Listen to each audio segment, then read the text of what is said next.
الحمدللہ الواحد القہار والصلاة والسلام علی سید الابرار اما بعد۔ نکاح مسلمانوں کے لیے اللہ تعالیٰ کی طرف سے بڑا ہی عظیم تحفہ اور انعام ہے۔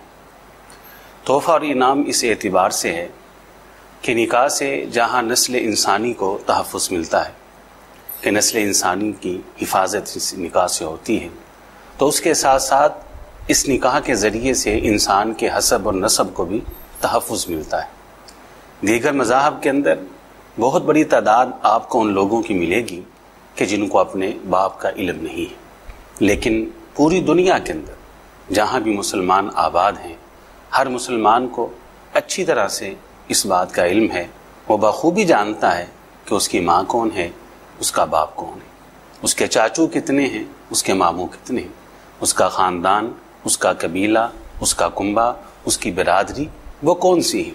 یہ جو انسان کے حسب کو اور نسب کو تحفظ ملا ہے، یہ نکاح جیسے پاکیزہ عمل کی وجہ سے ملا ہے۔ تو اس اعتبار سے مسلمانوں کے لیے اللہ تعالیٰ نے جو نکاح ہے یہ بہت ہی عظیم تحفہ اور انعام دیا ہے۔ تو اللہ تعالیٰ اس کہنے والے کو بھی اور سب سننے والوں کو سمجھ کے عمل کی توفیق عطا فرمائے۔ وآخر دعوانا الحمدللہ رب العالمین۔